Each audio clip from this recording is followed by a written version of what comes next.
This is from The Great Reimagining. Apocalypse is a rite of passage. For millennia, we have watched our children come into the world and cut the umbilical cord, recognizing that this is an act that has repeated itself and will repeat itself countless times. From singularity, new forms arise that become separate from the mother who birthed them. Paradoxically, this is the very insight that teaches us we are never really separate. Our shamans learned to break through the cosmic barrier to reveal new ways of understanding our place in the universe, and we celebrated the passage of time, birth, coming of age, death, with our rites of passage celebrations. In the apocalyptic moment, we experience a collective rebirth, a collective rite of passage. We break through the cosmic barrier to uncover a new cosmology, a new consciousness. Like all births, this one has the seeds of both beauty and trauma. Destruction and creation come together. Psychic and physical transformation cannot be entirely separated. The earth dies along with the human heart. And so, we experience the end of both world and worldview, cosmos and cosmology. The inner and the outer cannot be separated. The edges that we have reached are manifold. Our technologies and our economy have brought us to the singular loneliness of the ultimate abstraction. We seek after salvation in the form of information based technologies, unaware that this is no solution, but the ultimate consequence of an old dream of Manichaean alienation from body and earth. Replacing authentic relationship with information, we find ourselves at the edge of not merely loneliness, but also of a psychic aloneness that is absolute, a singularity. Capitalism's voraciousness has led us to another abyss. We run out of resources and peoples to exploit, so we privatize our own culture. As a consequence, we have threatened our wilderness, inhibiting our own wildness. We have destroyed the biodiversity upon which our ecosystems depend, leading to a diminishment of the cultural diversity on the planet.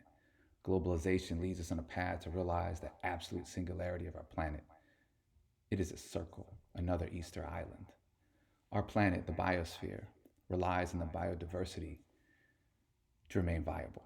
The human requires cultural diversity to remain viable. We risk reducing humanity to a single global capitalist culture, a culture of abstract disembodiment and individualism. We risk reducing the planet to a paved anthropocentric space. This is the dream of our culture, the telos towards which we strive.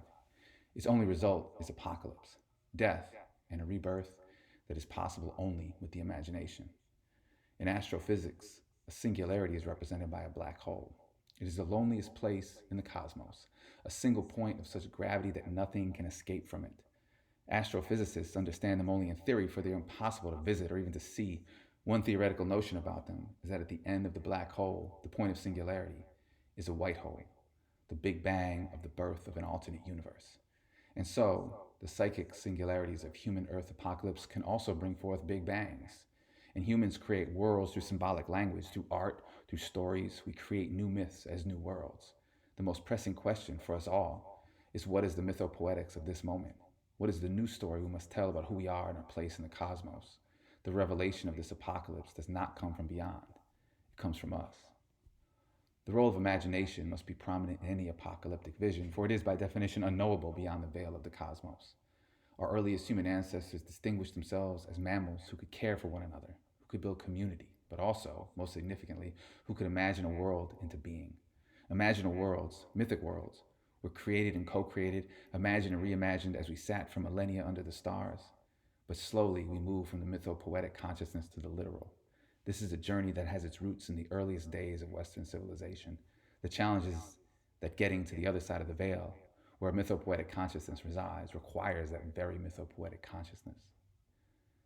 Although some may think that the use of apocalyptic language to describe this moment in human history is hyperbolic or alarmist, I would suggest that what I'm offering is rather mild. Our solution is dire. Only a thorough worldwide revolution can break the spell of consumption that leads us to our destructive patterns. The prescription I'm offering does not involve military action or violent revolution. Rather, I'm suggesting that something deeper is required, a changing of the patterns in our way of life and in our worldview. This transformation must be a spiritual revolution, but it's one that is so thorough that it even transforms what we mean by spiritual. We can only approach this edge with an honest unknowing. To pretend otherwise is to court the hubris that has brought with it so much trouble in the first place. But we must also do so with a sense of genuine power, not the power of false and shrunken egos that need to own a world, that they cannot feel a part of, but the power of people who bring with them an entire cosmos of wisdom, the power of a people who come from the stars and can make worlds with their words, their minds, their hands. At the edge of the world, we must also find the courage to leap into the abyss, knowing that there is no alternative but to be reborn.